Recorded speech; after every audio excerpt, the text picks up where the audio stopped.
Sobat Komsos dimanapun Anda berada, selamat datang di KTP Komsos Tanjung Karang Podcast.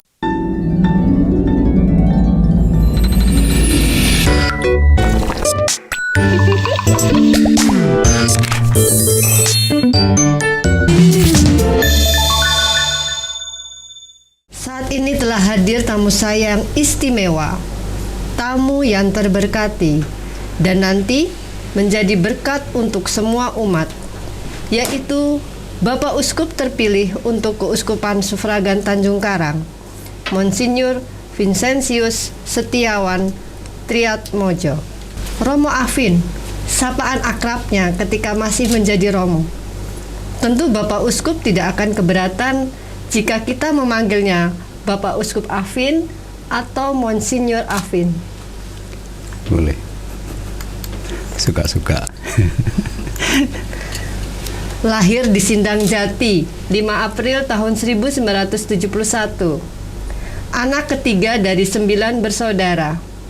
Buah cinta dari Paulus Mikael Sukidi dan Maria Magdalena Sutarti. Adiknya yang paling bungsu menjadi seorang imam di Keuskupan Bogor. Namanya Romo Marcelinus Wisnu Wardono. Uskup Afin pernah studi filsafat dan teologi di Seminari Tinggi Santo Yohanes Pematang Siantar, Sumatera Utara. Lalu melanjutkan studi lisensiat Kitab Suci di Institut Katolik Paris, Prancis, tahun 2009 sampai dengan tahun 2015. Tugas terakhir Uskup Afin saat ini sebagai Ketua Komisi Kateketik, Komisi Kitab Suci, dan Komisi Liturgi di Keuskupan Agung Palembang.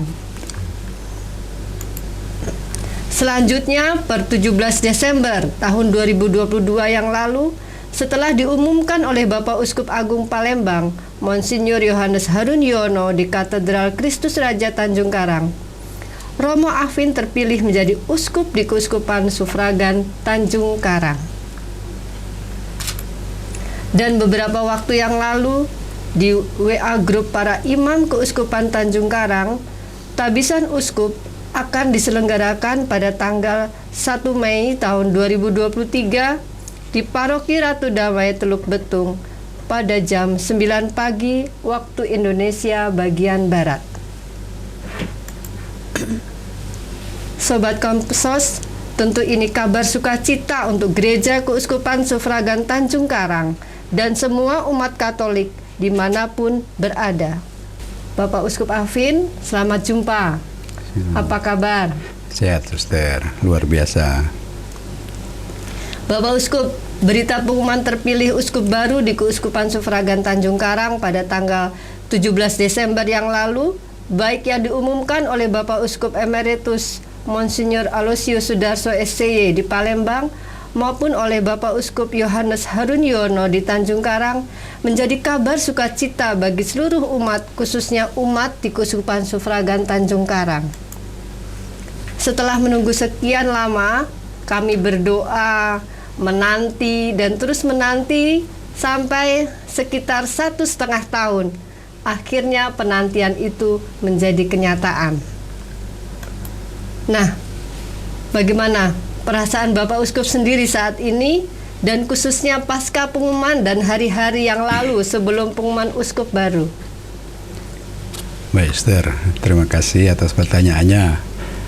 Kalau ditanya tentang perasaan, sebetulnya campur aduk ya, tapi lebih banyak galau dan stresnya ya, karena tidak menyangka, atau walaupun pernah apa ya, semacam ada tanda-tanda begitu, nama saya pernah disebut-sebut, tapi rasanya tidak mungkin begitulah ya, karena yang pertama saya tidak punya pengalaman memimpin romo-romo. Kalau selama ini di Uni itu ya hanya sekretaris begitu, jadi tugasnya hanya ngetik gitu.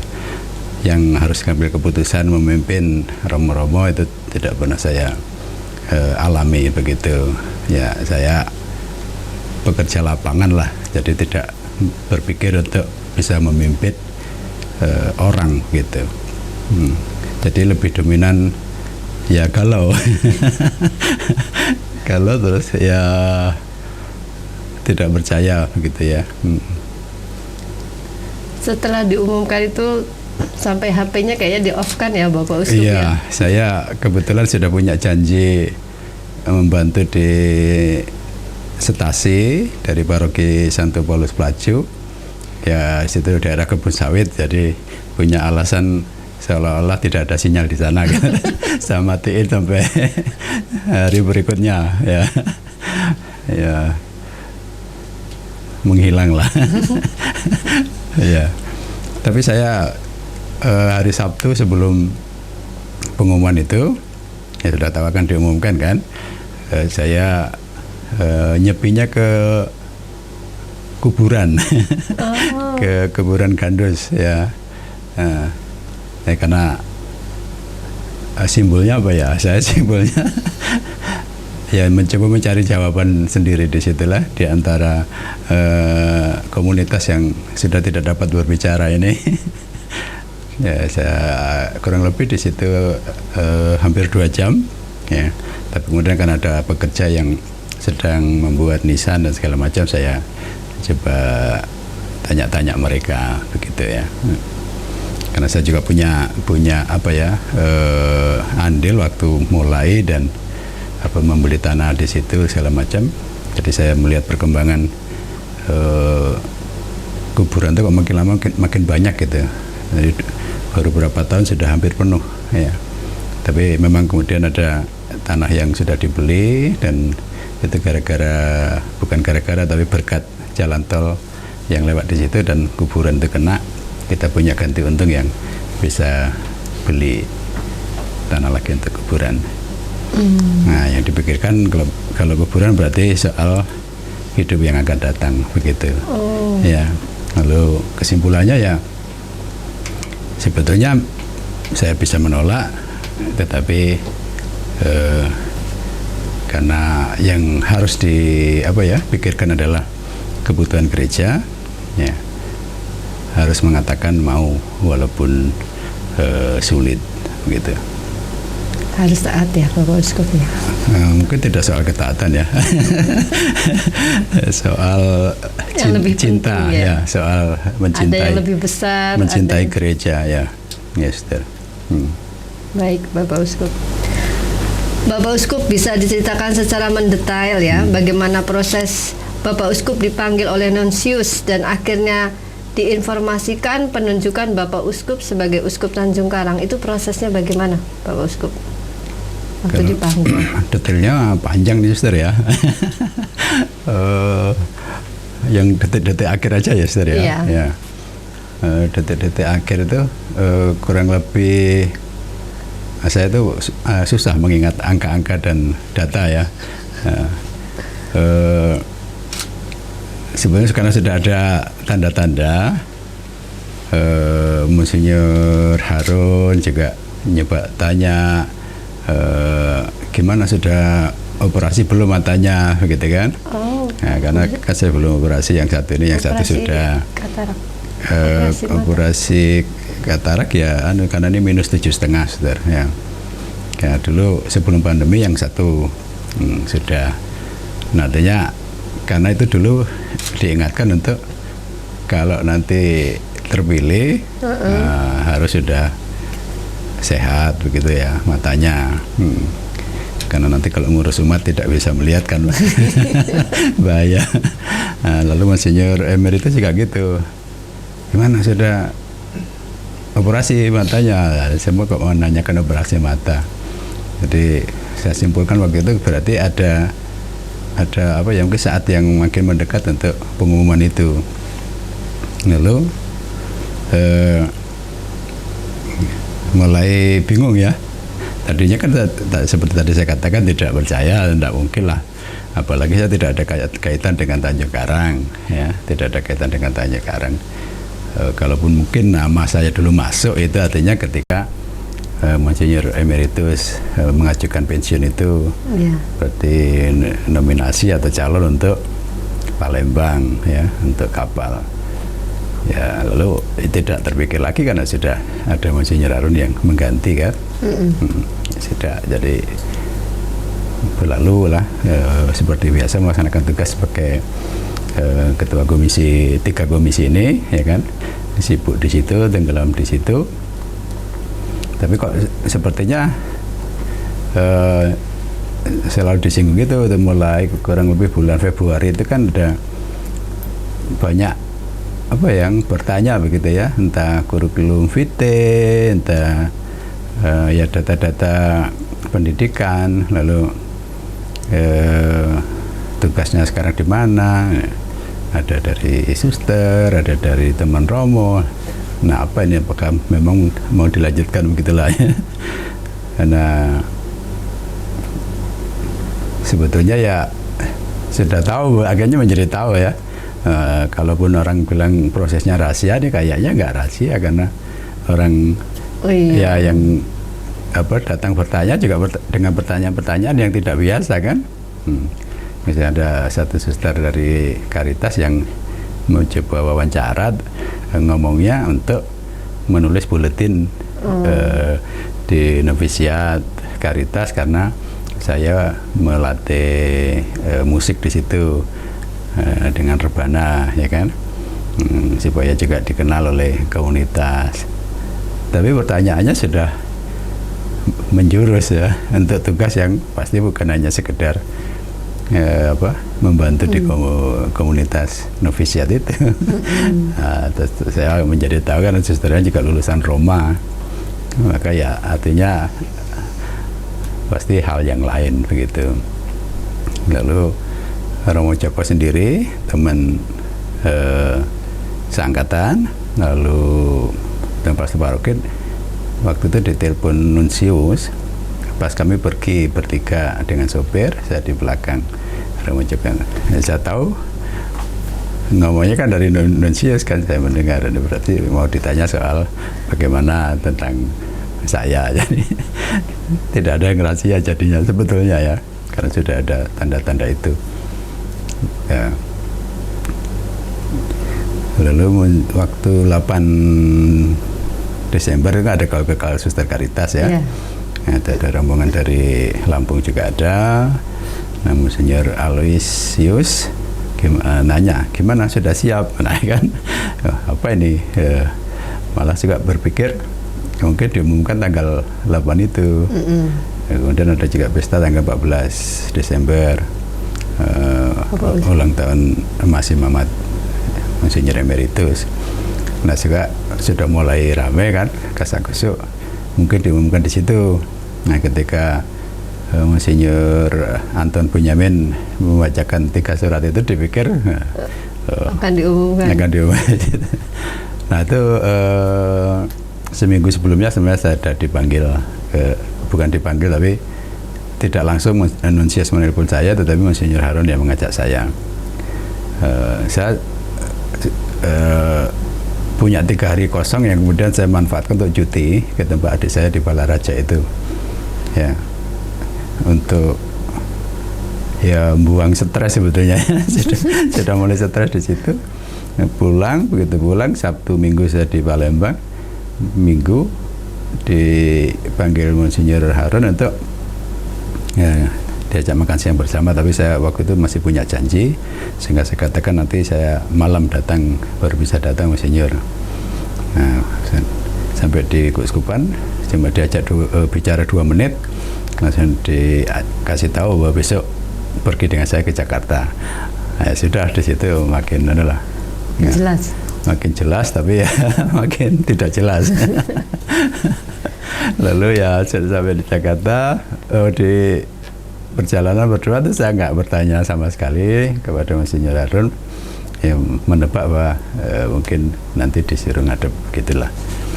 Kemudian mau ke Wisma Kemiri, KWI ya, kantor KWI, Wisma KWI. Ya, kemudian sampai sana makan siang. Ya, saya juga tidak bertanya. Monsinyur Harun berkata nanti jam 3 kita ke kedutaan. Nah, ya sudah makin jelas lah arahnya ke sana. Kemudian ya tidak bisa tidur dan tidak mandi, hanya cuci muka kemudian berangkat ke kedutaan. Kami naik bajai ya, pokoknya semua yang bayarin taksi, yang bayarin bajai ya Monsinyur Harun, karena prinsipnya saya cuma diajak gitu ya, saya ngikuti yang aja lah. Nah, sudah langsung di gerbang ke Satpam, bilang sudah ada janji jam 3. Kemudian ada sekretarisnya yang imam muda, masih 5 tahun tabisan, yang jemput, saya lupa, Mikael kalau tidak salah namanya ya. Nah itu langsung ke diajak masuk ke ruang tunggu, di ruang tamu begitu, ngobrol pakai bahasa Inggris, sedikit-sedikit Perancis itu bisa, Pastor Mikaelnya itu. Nah kemudian datang Nunsius. Nunsius orangnya juga humoris begitu ya, pokoknya saling menyapa, berkenalan begitu, pakai bahasa Perancis ya. Nunsius jago. Saya sebenarnya sudah banyak lupa karena sudah 7 tahun tidak pakai bahasa Perancis, tapi untuk menangkap apa yang dikatakan ya. Lalu intinya ditanyakan, Bapak Suci sudah berdoa cukup lama dan akhirnya menemukan namamu, jadi dipilih ke Tanjung Karang. Lalu ya tanggapan saya, gimana kamu mendengar kabar sukacita nih? Wah, kabar sukacita, tapi saya takut, saya bilang gitu ya. Saya takut. Nah, kalau boleh menolak, saya secara pribadi mungkin langsung menolak, saya bilang gitu. Nah, dikatakan, nah, Bapak Suci sudah cukup lama berdoa untuk menemukan namamu. Tapi kalau kamu menolak paus, itu berarti kamu tidak mencintai gereja. Gimana? Kamu mencintai gereja kan? Nah, harus bilang mencintai ya. Karena kalau lihat dari pekerjaan yang saya lakukan di Palembang, istilahnya mau jatuh bangun ya, saya untuk membuktikan saya mencintai gereja. Jadi kalau ngomong tidak mencintai gereja kan salah. Jadi harus menjawab saya mencintai gereja. Nah, kalau kamu mencintai gereja ya tidak boleh menolak. Apakah tidak diberi waktu untuk berpikir, ya kan? Entah retret atau apa begitu. Ya, saya kasih waktu 15 menit untuk berdoa di kapel gitu kan. Nah, sudah berdoa ditemani, sudah berdoa ya pokoknya jawabannya tidak bisa menolak. Sekarang harus menulis tanggapan kepada Bapak Suci. Ya, Bapak Suci sudah menanti tanggapanmu. Ya, tanggapannya bunyinya juga harus menerima begitu kan. Ya. Di kapel saya sempat menangis, tapi tidak terlalu lama karena sebetulnya 2 hari sebelum diajak diberangkat itu udah nangis. Ya. Udah nangis puas. Ya awalnya sih mau saya anggap biasa ya, tapi detik-detik menjelang itu kok ya menjadi tergambar betapa sebenarnya besarnya gereja Kristus ini ya. Lalu mengemban tugas sebesar itu kan ya langsung terpikir tidak gampang. Karena juga terpikir bahwa jadi uskup itu kan penerus rasul ya. Menjadi rasul seperti Petrus, ya kan nggak terbayang ya, aduh menjadi rasul ya. Tapi memang logikanya disuruh pergi ke segala bangsa, membaptis semua bangsa dengan nama Bapa, Putra dan Roh Kudus, berarti kan peluang atau kemungkinan untuk siapapun menjadi penerus para rasul itu memang ada begitu. Ya tapi setelah itu pokoknya intinya saya galau tadi. Pokoknya sudah membuat surat ya pakai bahasa Perancis, saya tanda tangani, yang tekan amplop saya kembalikan ke Nunsius. Nah biasanya katanya hanya berdua begitu ya, berdua. Ditanyain Nunsius itu. Nah, Monsinyur Harun sempat mau pamit, nah, silakan berdua dengan Romo Alvin untuk melanjutkan bincang-bincangnya. Tapi Nunsius bilang nggak usah, Karena berempat kita di sini dengan sekretarisnya itu, ya. Ya jadi keputusan segala macam itu dilihat atau ya dilihat berempat begitulah aja kami. Ya. Jadi terbantu juga lah, tidak ya kan ada Monsinyur Harun. Ya. Intinya ya semua senang karena sudah mendapat itu. Ya itu kan kesimpulan Nunsius ya. Nanti kalau ternyata saya datang ke Lampung orang tidak senang kan, tidak tahu. Gitu. Nah sudah langsung waktu pulang, sudah pamit pokoknya sudah ada keputusan besar begitu ya. Tapi kemudian saya masih bertanya-tanya kan, keluar dari itu mau menuju ke Wisma Kemiri, saya tanya Monsinyur, siapa yang masukkan nama saya? Nah Monsinyur Harun coba tadi kan, lalu dijelaskan sedikit, masih disambung waktu di ruang tunggu di bandara mau pulang ke Palembang. Romo jangan tanya siapa yang masukkan. Romo kan tahu di Vatikan sana ada bank data semua imam gitu kan, pasti sudah dipelajari. Ya tapi pasti ada yang masukkan kan. Iya. Nah rupanya itu juga dibahas dengan Monsinyur Emeritus kita sudah kembali ke sini. Terus beberapa hari yang lalu sebelum pengumuman itu Monsinyur Emeritus juga menemui ya, di ruang depan tadi ya, ruang depan itu. Lalu ya Monsinyur, enggak, pokoknya prosesnya nggak usah kamu tahu, yang penting keputusannya, begitu kan. Menerima atau tidak, ya sudah diterima, ya sudah diumumkan. Itu dulu Suster ya. Nanti Iya. kepanjangan, tidak detail, tidak urut ya, nanti kalau ditulisan bisa didetailkan. Iya, baik. Bapak Uskup, bagaimana Bapak Uskup memaknai panggilan Tuhan untuk menjadi uskup di Keuskupan Sufragan Tanjung Karang? Langsung panggilan jadi uskup. Memaknai. Atau jadi imam dulu. Iya, boleh. Boleh ya. Gitu. Kita masuk langsung jadi uskup. Oh, iya. Ya, sebetulnya melihatnya dalam konteks panggilan imamat semua orang beriman ya. Semua dipanggil menjadi atau ikut ambil bagian dalam imamat Kristus melalui baptisan. Nah, saya punya bukan moto ya, tapi refleksi lah, refleksi dari perjalanan setelah menjadi imam 22 tahun imamat ya. Walaupun refleksinya saya dapat itu setelah 5 tahun imamat mungkin.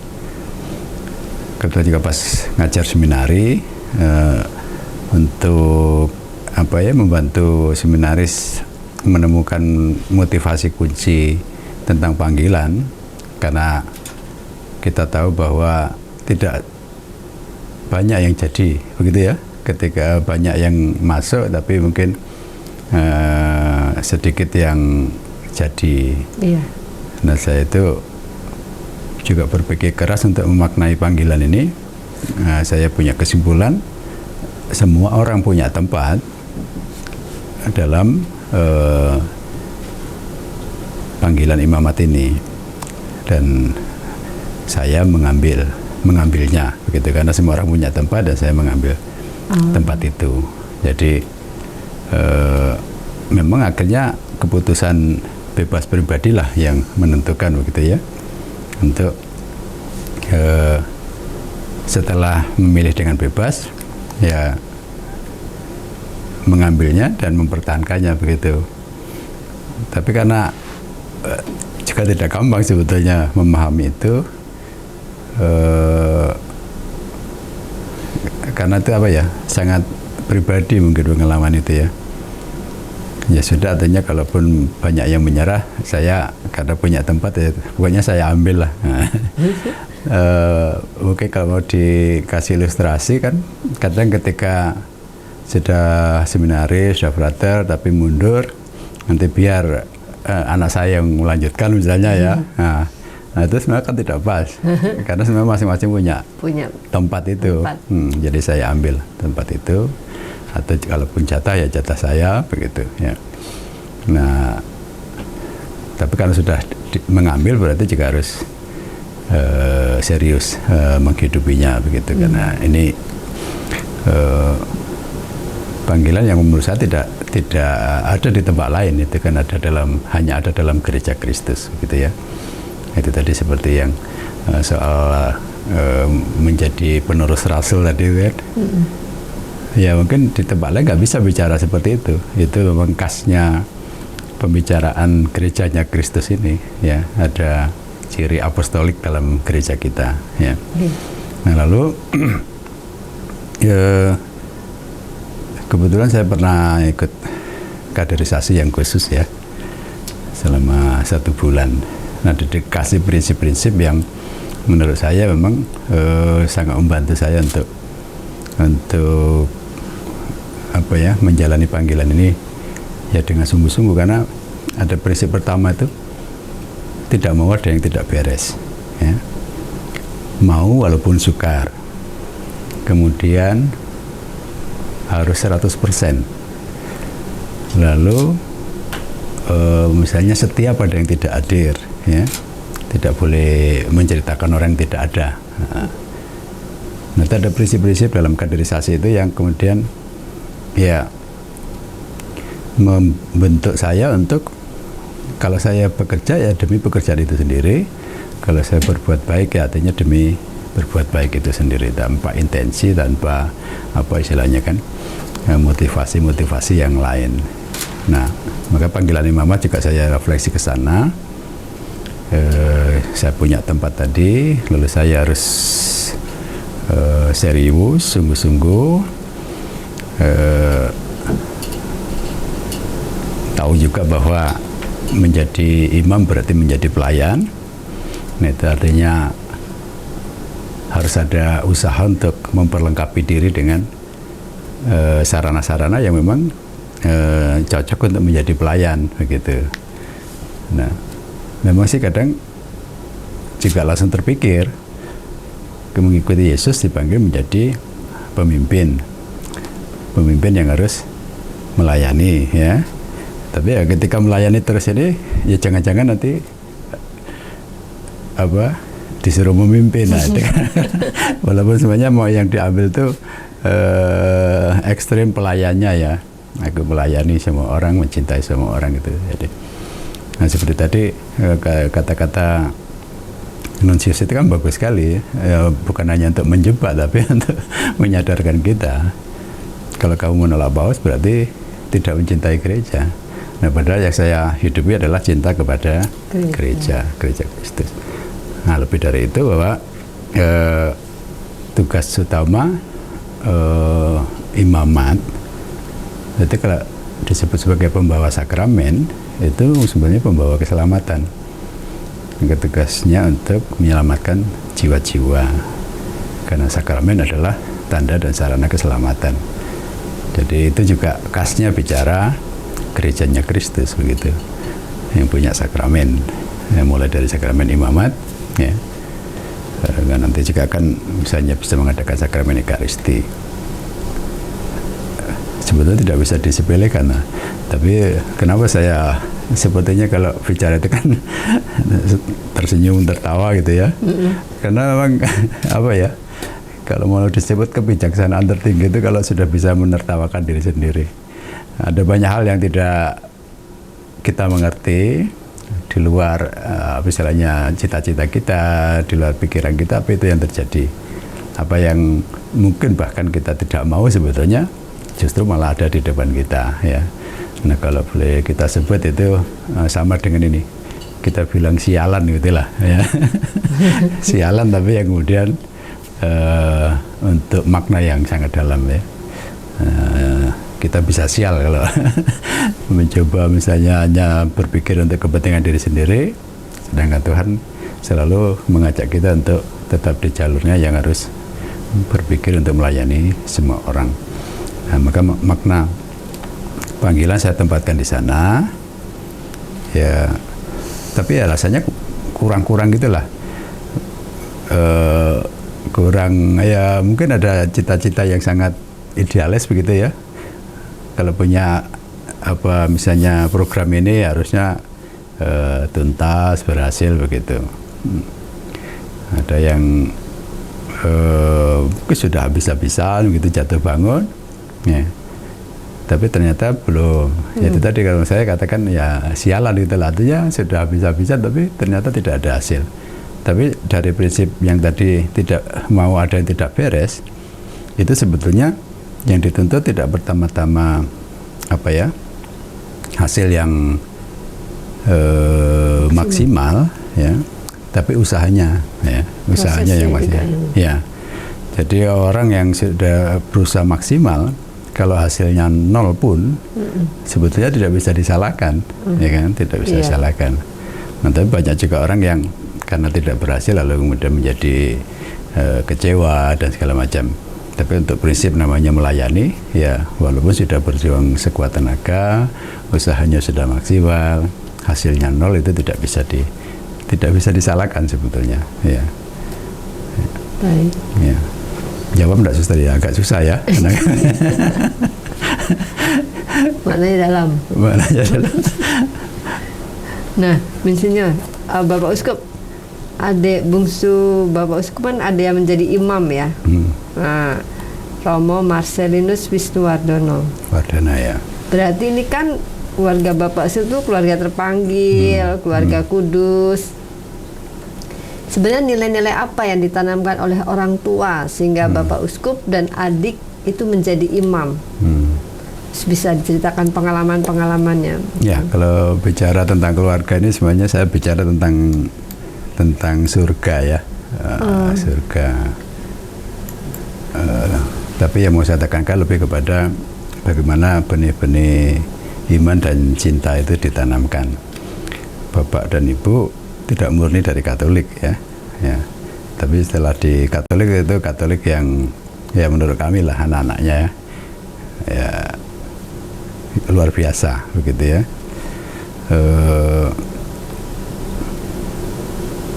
Kami rumahnya sangat terbuka, siapapun bisa datang, ya mungkin nanti makan minum apa, bukan orang kaya ya, tapi kami pokoknya ya memberilah, memberi hati, memberi.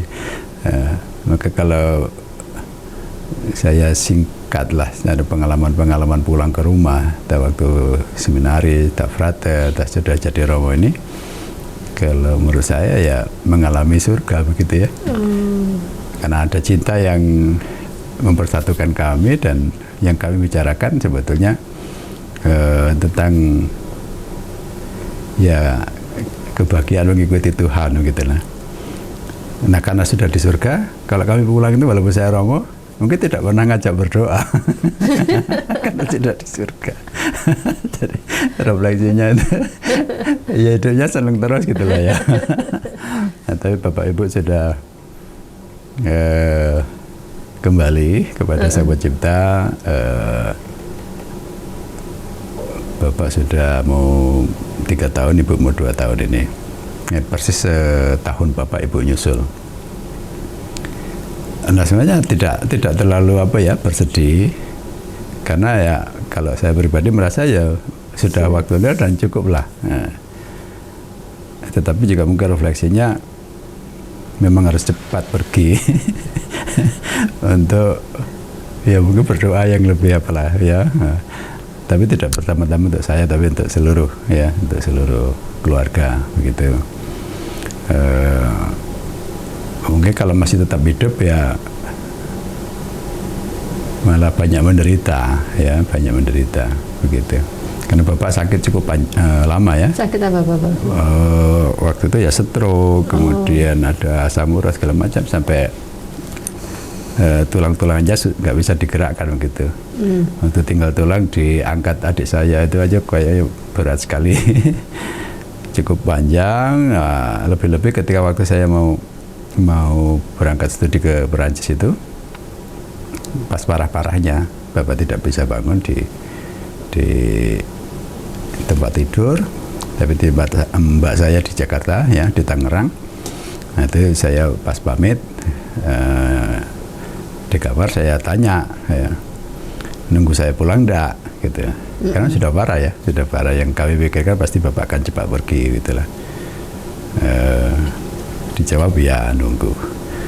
Membayangkan dia sembuh dengan kondisi seperti itu rasanya tidak mungkin gitu. Nah, tapi ternyata bisa bertahan 5 tahun saya studi, Bapak malah sempat sehat, sudah jalan tidak pakai tongkat segala macam ya. Masih sempat bertemu berapa ya? 2020 ya. Berarti masih sempat ketemu hampir 6 tahun. Itu. Nah, dari Bapak ya saya belajar tentang menjadi murid Kristus yang apa ya, luar biasa lah Bapak ini. Mereka berdua ini rosario terus, pasangan yang tidak makanya mungkin Ibu nyusul juga mau gabung rosario di sana supaya dayanya kuat begitu ya. Tidak terlalu bersedih saya ya. Tapi kalau lihat ada cahaya wajah mereka, entah Bapak yang meninggal dulu entah Ibu, itu wajah bahagia begitulah ya. Mungkin memang betul dirasa sudah cukup ya. Walaupun sebenarnya kan masih muda, Bapak 77, Ibu 70. Nah, Ibu sebetulnya masih sehat itu. Ditinggal Bapak itu. Tapi nyusul ya? Iya. Ya karena mau ikut rosario itu. Tempat setahunnya itu hanya sakit asam lambung sebentar.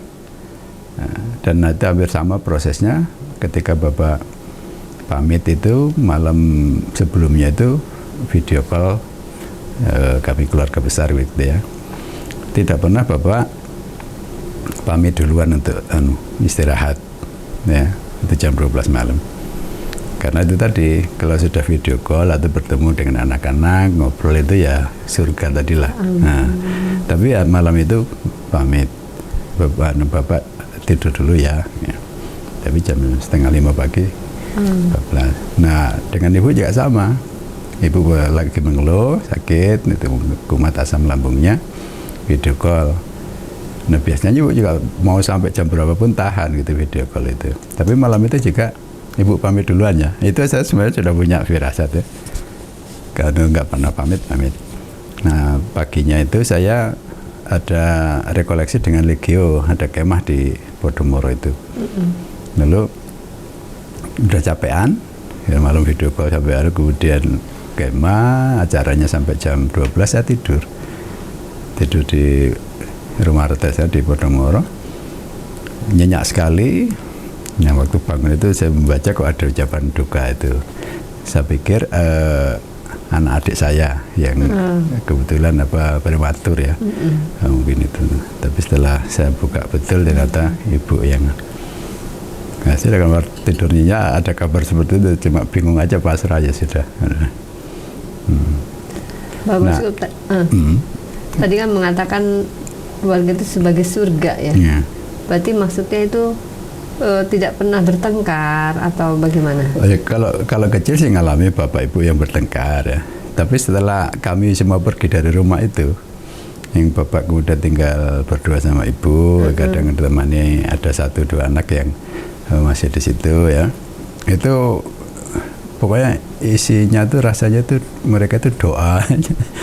Rosario, novena tuh, rosario itu kadang jam 2 pagi kita lihat di pojokan mereka berdoa. Tapi nggak pernah ngajak kami. Nah, itulah makanya kan tidak mau, pokoknya ya tugas orang tua mendoakan anak-anaknya ya. Kalau anak-anaknya, apalagi anak-anaknya nggak berdoa gitu ya kan. Mereka mewakili berdoa itu, makanya kami ya kalau sudah pulang ngalami surga lah tuh. Walaupun sakit, walaupun apa, kalau di rumah tuh maunya itu ngobrol dari pagi sampai yang kalau ada pekerjaan pun hanya nggak usah kerja gitu, nanti sudah masuk surga. Mengalami ya bahagia itu, kayak gitulah. Tapi ya pasti doa Bapak pasti sebetulnya sangat menderita ya, sudah sakit Ibu. Mungkin juga Ibu sudah lama sakit tapi ditahan ya. Ya pokoknya yang di akhir-akhir itu doa mereka cukup penuh. Mungkin nggak pernah kami hitung sih, satu hari itu berapa kali rosario, dan mereka juga sering sembunyi untuk berdoa. Nah, lalu untuk gereja memang betul ya, Bapak Ibu pernah diriken, pernah Mazmur, ya, anggota KUR sampai kami semua kemudian nurun lah sampai sekarang termasuk ponakan cucu itu ya ternyata pada jadi pemazmur, ada yang diriken, ikut KUR ya. Ya rasanya dengan situasi seperti itu kok tidak akan mungkin dari kami itu meninggalkan Katolik itulah, karena memang itulah menghayati panggilan kekatolikan itu. Ya. Baik, Monsinyur. Bapak Uskup kan waktu remaja ya. Nah sekarang saya mau tanya tentang remaja. Pernah nggak mengalami jatuh cinta lah seperti pada umumnya kaum remaja lainnya? Terus soalnya ada nih teman-teman muda yang ragu untuk menjadi imam karena sudah pernah pacaran katanya. Nah, tips-tips apa yang Bapak Uskup untuk teman-teman muda yang tetap ingin maju jadi calon imam ya, meski sudah mereka ya sudah punya pacar lah begitu, Bapak Uskup? Ini aksi panggilan. Cara melihat aja ya, boleh dipakai, boleh tidak. Tapi kalau menurut saya gini ya, kasih itu universal, cinta itu pasti baik dan benar, ya kan? Benar nggak sih? Iya. Apalagi kasih Kristus, kasih Tritunggal Maha Kudus, itu pasti bukan sesuatu ya. Jadi saya punya prinsip bahwa ketika mengasihi itu, ya mengasihi yang juga berlaku untuk semua, begitu. Lalu semakin misalnya sulit partnernya untuk dikasih atau apa ya, kalau bukan ya subjek lah ya, subjek yang harus dikasih itu kan semakin besar kasih yang dibutuhkan. Dan untuk mau mengatakan ini, kalau orang pernah saling mencintai kemudian putus lalu kemudian malah jadi membenci, itu semuanya pasti salah. Nah, dulu salah memahami kasih ya, karena kasih tidak akan pernah bertentangan, kasih tidak akan pernah berubah menjadi membenci toh. Karena kasih itu, nah jadi pinginnya tuh mengasihi semua, dekat dengan semua orang, dan kalau bisa dengan kadar yang sama. Mereka kasihnya kan nggak berbeda sebetulnya. Nah itu maka kemudian mungkin saja ketika saya melakukan orang sama ini, ada orang yang berbeda nangkep, dikira mencintai yang dalam arti pacaran atau ingin memiliki ya. Nah kan sebetulnya tidak boleh untuk orang yang sudah memilih di jalan Tuhan gitu. Tapi memang kemungkinan ada orang salah menangkap juga ada gitu kan, karena mungkin dia tidak pernah mendapatkan kasih yang seperti itu. Padahal menurut saya kasihnya sama untuk semua orang. Karena itu panggilan kasih sabar, murah hati, tidak berdendam, tidak pemarah, ya kan? Tidak mencari keuntungan. Kasih agape itu kan sama gitu. Nah itu yang mau dihidupi. Nah, kalau belajar tadi dari rumah tadi, suasana rumah semua datang, semua kasihin, kasih makan, orang juga mengalami diterima. Nah itulah sebetulnya percikan-percikan kasih agape itu. Nah maka dimanapun ini juga karena belajar dari orang tua tadi, adik saya ya rumahnya terbuka untuk banyak orang, mbak saya juga rumahnya sering digubuli orang, jadi masih berlanjut begitulah. Yeah. Nah mungkin kalau saya juga prinsipnya pastoran di mana saya berada juga terbuka. Makan yang lapar ya makan, yang haus ya minum, gitu kan. Ya memang kalau kemudian butuh duit saya tidak punya, tidak bisa bantu. Nah itu tadi, maka di apa ya, entah pacaran entah apa ini kalau bisa juga sama. Itu kan juga sering saya ajarkan kepada OMK ya, mencintai di kalangan OMK sendiri itu kalau bisa dengan kasih yang sama, bahwa nanti cocok untuk hidup bersama, bisa dilanjutkan. Tapi kalau misalnya menjadi putus, jangan pernah membenci ya. Kasih berubah menjadi benci ini kesalahan untuk kita ya. Karena prinsip kita sudah harus mengasihi, yang kalau bisa kasihnya universal tadi ya. Nah bahwa nanti cocoknya dengan teman, yang teman dekat ya jangan berkelahi. Direlakan aja karena yang penting tidak lari dari iman itu kan. Nah, tapi menanamkan itu juga tidak gampang gitu ya. Karena kasih itu termasuk juga di samping pengertian dia juga perasaan ya. Atau dibalik, di perasaan dia juga pengetahuan. Maka sebetulnya wawasan tentang kasih agape itu kalau menurut saya juga harus terus ditanamkan. Nah, karena kalau sudah nanti saling benci, tidak mau lagi kumpul, kemudian malah dapatnya di tempat lain, kan menjadi kita yang dirugikan, ya, kita yang dirugikan. Nah, lalu itu tadi, karena kalau saya prinsipnya mengasihi semua orang kalau bisa ya sama gitu loh, yang membedakan, apalagi tuntutannya pada kasih yang paling sulit itu, menolong mereka yang miskin, yang hina dina, apalagi musuh, ya kan. Lah musuh aja dikasih. Maka saya juga sering mengatakan saya tidak bisa membenci siapapun. Kalaupun dia membenci saya juga tidak akan membalas benci. Nah, kalau bisa, nah itu yang apa ya, mungkin dipahami juga oleh orang muda ya. Nah, lalu panggilan itu kan sebenarnya tidak bertentangan. Panggilan khusus, entah nanti menjadi imam biarawan biarawati, juga tidak bertentangan dengan panggilan untuk berkeluarga, ya kan? Karena kasih yang dihidupi sama, sebenarnya. Kasih Tritunggal itu sumbernya sama, ya. Nah, lalu kalau sudah pacaran misalnya ya, memang begini, kasih yang benar kan tidak merugikan, tidak menyakiti, tidak membuat orang menderita. Yang mengasihi memang menderita ya, tapi yang dikasih tidak boleh menderita. Karena kasih itu pengorbanan, kasih itu menyangkal diri, ya, tidak marah, tidak dendam, sabar, itu menyangkal diri. Nah, kasih itu tidak egois, tapi altruis. Altruis itu artinya untuk yang lain, nah, untuk yang dikasihi. Maka bahwa yang mengasihi menderita, itu memang sudah seharusnya begitu, tetapi yang dikasih tidak pernah boleh menderita. Nah, maka kalau misalnya sudah pacaran, sudah saling mengasihi, katanya saling mencintai, terus nanti memutuskan untuk misalnya menjadi imam, ya, dengan satu syarat, jangan membuat menderita yang tadi dikasihi, dan jangan merugikan. Makanya ya mungkin kalaupun pacaran yang benar gitu ya, bukan pacaran yang merugikan. Iya. Nah, karena kalau sudah merugikan bukan kasih, tidak pernah disebut mencintai, begitu. Iya. Ya.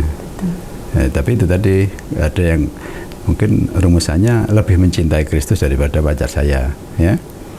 Itu artinya memang tidak dalam arti mempertentangkan yang satu lebih jelek, ya kan? Tapi ada gradasi nilai kasih, yang satu memang harus lebih lagi untuk Tuhan, kan? Ya, seperti pertanyaan kepada Petrus, apakah engkau mengasihi aku lebih dari semuanya itu, ya? Terpaksa kita jawab iya. Karena memang harus meninggalkan ayah ibu, kesenangan keluarga, ya kan? Kalau sudah demi Kristus, maka dengan kasih yang sudah berbeda. Tapi kalau menurut saya tidak mempertentangkan, hanya ada kualitas yang berbeda, begitulah.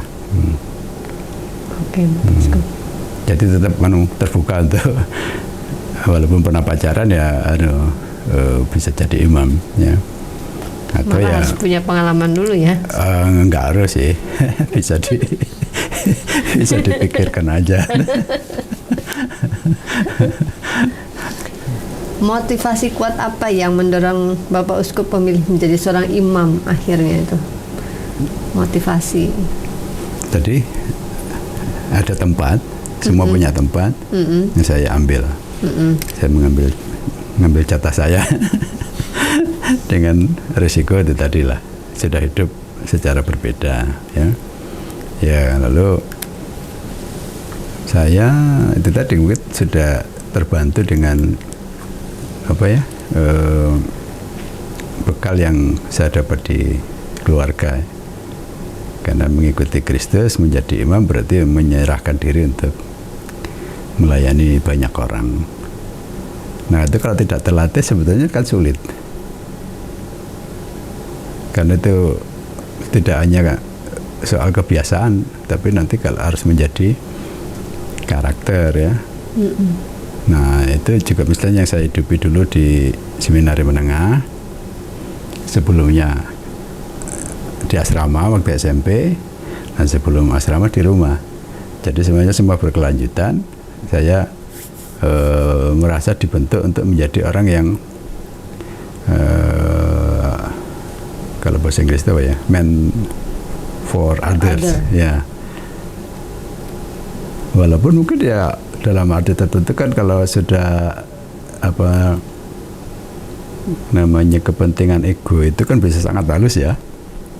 Saya bisa melayani banyak orang untuk menyenangkan diri saya, itu aja kan sebetulnya sudah egois, ada unsur egoisme, mungkin belum total ya. Tapi sebetulnya ya karena berpikir bahwa saya harus melayani orang, ya kemudian membentuk pribadi saya untuk melakukan apapun sebaik-baiknya begitu. Waktu di asrama sudah dilatih yang namanya ngepel pagi 4:30 ya kan, nanti cuci piring, motongi bumbu dan segala macam ya, hidup teratur itu kan sudah sana. Dan terlatih karena berpikir ini untuk melayani kepentingan banyak orang ya saya lakukan sebaik-baiknya. Di seminari menengah juga begitu. Sebenarnya ada godaan kalau di seminari menengah itu, misalnya ngepel itu cepat-cepat supaya nanti bisa ikut sepak bola ya. Nah banyak teman saya lihat itu kadang begitu. Nanti hasilnya tidak bersih, masih begitu. Nah saya tidak mau, karena ini tugas saya, ya saya tidak untuk pertama-tama menyenangkan orang, tetapi saya untuk memperbaiki atau ya meningkatkan kualitas itu tadi, pelayanan saya pada kepentingan umum. Nah maka kemudian dari situ saya juga berpikir, apalagi namanya imam Kristus itu imam untuk orang lain, untuk kepentingan umum. Menurut saya juga tidak sulit dimengerti kalau misalnya gereja Katolik itu ada untuk bonum comuni, gereja Katolik ada untuk kesejahteraan umum ya. Pilihan Yesus saya kira sangat jelas, option for the poor, kemudian bonum comuni itu artinya memang memang sudah harusnya begitu. Kesejahteraan umum akan tercapai ketika yang paling miskin diperhatikan. Kalau yang paling miskin tidak pernah diperhatikan, tidak akan pernah ada kesejahteraan umum. Karena kesejahteraan umum berarti meliputi semua, dan yang paling miskin ini menjadi prioritas. Tapi itu juga tidak gampang ya, untuk menjelaskan pada umat, untuk misalnya nanti mengajak membuat program yang mengarahkan ke sana ya. Mungkin nanti halangannya ya kedalaman aja belum beres gitu. Di kata-kata mungkin mudah gitu, tapi ketika di praktek tidak gampang ya, masih banyak yang harus dilihat ya gitu. Ya, jadi motivasinya karena itu. Kalau menurut saya semua tidak bisa lepas dari kasih. Sebenarnya saya sangat tertarik dengan motonya Monsinyur itu ya, Monsinyur Harun ya, Deus Caritas Est itu memang meliputi semua, kita nggak bisa lepas dari situ ya.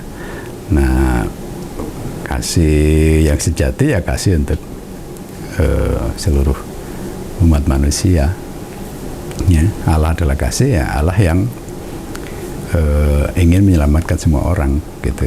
Nah nanti ketemunya di Allah yang konkret mengasihi manusia lewat pribadi Allah yang menjadi manusia, Yesus dari Nazaret gitu. Ada pengalaman krusial nggak, Monsinyur, akhirnya Bapak Uskup memutuskan pengalaman krusial yang menyentuh hati Bapak Uskup sehingga oke, aku memilih menjadi imam? Sepertinya sih tidak ya. Karena kalau lihat dari penjelasan saya tadi kan kayaknya umum ya, umum. Tidak ada pengalaman pribadi yang, tetapi bahwa benih-benih itu muncul ya ada juga, misalnya jejaknya dari kekaguman pada romo-romo misionaris dulu yang melayani di stasi atau di paroki Curup ya. Kemudian ada waktu itu yang saya kenal di awal-awal ada Romo Walsak, SCY itu dari Polandia. Kemudian ada Romo Jan Moriso yang datang kemudian, itu yang dari MEP ya sampai sekarang. Nah, memang tidak pertama-tama meniru, tetapi dia memang patut jadi contoh gitu ya, yang sudah apa ya, malang melintang jadi misionaris di Vietnam. Kemudian kalau saya karena ada sesuatu yang diperjuangkan, dan pada akhirnya saya menemukan ya itu soal keselamatan tadi, karena sebetulnya hanya kita yang punya gitu lah, yang namanya penyelamatan oleh sakramen ini kan hanya dalam gereja Kristus, maka ya itu yang memperkuat itu. Kalau hanya sekadar seperti misalnya agama-agama apa ya lain dalam tanda kutip ya, karena nanti kan bisa kita bedakan agama dengan gereja itu berbeda. Mungkin di dalam kenegaraan kita tuh juga disebut agama Katolik ya. Nah, tapi kalau definisinya kan agama itu buatan manusia, ya buatan manusia. Nah, sedangkan gereja itu bukan. Nah, kita mengimani dan tidak hanya mengimani, tapi sebetulnya punya alasan cukup kuat dan data detail mengatakan bahwa gereja bukan buatan manusia. Gereja adalah buatan Allah, buatan Kristus. Gereja didirikan oleh Kristus. Nah, karena dari Allah maka dia punya kapasitas untuk menyelamatkan, gitu. Nah, karena ini punya kapasitas untuk menyelamatkan inilah sebetulnya tidak ada alasan untuk tidak ikut ambil bagian dalam tugas penyelamatan itu. Nah, yang lebih khusus kemudian dengan menjadi imam. Ya. Nah, Bapak Uskup ya, ketika ditabiskan menjadi imam kan mempersembahkan perayaan Ekaristi yang perdana ya. Atau dalam peristiwa lain, apakah Bapak Uskup punya pengalaman lucu atau yang mengesan dan tidak pernah Bapak Uskup lupakan? Saya pengalaman di bawah tahun 2005 itu udah lupa semua. Jadi saya modelnya orang yang tidak mudah terkesan apa yang terjadi gitulah ya. Ya nggak ingat, tabisan aja saya rasanya temanya apa dulu saya juga lupa. Kayaknya hidup saya maunya maju terus selama. Jadi lurus aja ya? Ya bukan lurus, tapi entah belok-belok jatuh banget, tapi maunya ke depan lah. Disuruh ingat masa lalu nih, bisa stres saya. Ya paling ini ya, saya pernah ini ya, mungkin orang sering lihat mungkin liku-liku menjalani panggilan Tuhan ini. Ya. Kalau bapak saya, nah itu malah agak ingat ya. Waktu sambutan habis tabisan saya, bapak membuat refleksi tentang jalan Tuhan yang tidak terduga, tidak terselami, itulah dia pakai tema itu. Nah itu, benar saya pernah hampir mati waktu kelas 2 SD itu, jatuh dari pohon pukat itu kan. Nah, di kampung saya itu kan bekas tangsi-tangsi Belanda ya, kemudian juga ada istilahnya penampungan kopi, panen kopi, karena situ perkebunan kopi. Nah, habis pulang dari sekolah main dengan teman saya di belakang rumahnya itu, kemudian ada banyak pohon pukat yang sudah tinggi-tinggi gitu, tapi masih muda. Nah, kami lomba-lomba manjat begitu. Pas jatuh itu persis di paret. Nah, padahal kan bekas bongkaran tangsi tadi itu banyak batu-batu gitu ya. Nah, baik, saya punya nggak apa-apa begitu ya, artinya tidak. Kalau kena batu itu ya mungkin kepala saya pecah begitu. Itu yang pertama. Kemudian waktu habis pulang dalam top itu saya ujian skripsi, jadi kembali ke Siantar. Nah, saya mau nyetak skripsi itu dibonceng oleh teman saya yang juga sedang ujian karena sama-sama topper begitu. Tapi waktu keluar dari kompleks seminari masuk ke jalan besar itu kok rasanya tuh jalan itu begitu sempit. Mungkin karena teman saya yang tidak bisa atau belum mahir bawa motor ya. Yang bonceng itu pakai helm, nggak pakai jaket, cuma pakai kaos biasa. Tiba-tiba di jalan naik itu ke arah jalan Medan itu ada truk puso yang nyalip 2 angkot. Angkotnya sudah nyalip karena yang sebelah sini berhenti, di sini dia nyalip. Jadi kami ada 4 rombongan dari arah lawan ini, 4 motor, ya nggak saling kenal itu, orang lewat itu. Nah kami di nomor 2. Jadi yang pertama itu lompat sampai nabrak pagar hidupnya orang situ ya, warga situ, pinggir jalan situ. Kemudian yang kedua masuk paret. Nah kami juga turun dari aspal, kemudian jatuh. Nah itu saya sempat ini robek ya. Tapi itu sebenarnya yang membuat kok masih bisa selamat itu, kepala saya yang pakai helm ini dekat ban puso itu. Nah itu artinya masih lalu kemudian ya, kemudian mana lagi yang juga nyaris sekali itu ya. Waktu topper ya mana terbang dari motor begitu ya, kan tiba-tiba di jalan baru di daerah perkebunan sawit itu ada parit yang dibuat untuk kemudian mau dibuat jembatan. Nah, ternyata nggak ada jembatannya, padahal saya ngebut ya kan, tiba-tiba berhenti. Tapi hebatnya itu tidak sampai masuk ke situ. Saya mau jatuh begitu, saya membayangkan kalau jatuh mau terguling-guling dan mungkin parah gitu lah ya. Tapi itu refleksinya udah belakangan lah, artinya memang tidak boleh saya pergi di luar karena disiapkan untuk ini ya. Tapi kalau misalnya soal bahaya keselamatan itu ya itu tadi pada akhirnya saya bisa hanya pasrah ya. Nah di situ untuk memperlihatkan kekuatan doa gitu tadi ya. Mungkin saya tidak banyak berdoa, tapi doa Bapak Ibu, doa saudara-saudara itulah yang menjaga saya. Doa saya juga kadang nggak banyak supaya semua dijauhkan dari bahaya begitulah. Karena membayangkan misalnya saudara-saudara yang tinggal di Jakarta dan setiap hari terdengar ada yang kecelakaan, ada apa itu kan, karena juga dilewati keluarga saudara-saudara saya begitu kan, ya sudah pokoknya dipasrahkan. Nah pada saat itulah kekuatan manusiawi kita begitu terbatas, maka kita hanya bisa mengandalkan kekuatan Tuhan, tetapi juga harus didoakan begitu. Nah tuh. Tapi mungkin nggak cocok untuk disebut sebagai pengalaman yang mengesan ya. Ya sudahlah, asal cerita aja deh. Cari-cari. Pertanyaannya aneh sih saudara ini. Suruh ingat masa lalu, nggak ada yang mengesan. Coba sekalian aku tanya lagi nih. Apa yang apa saudara?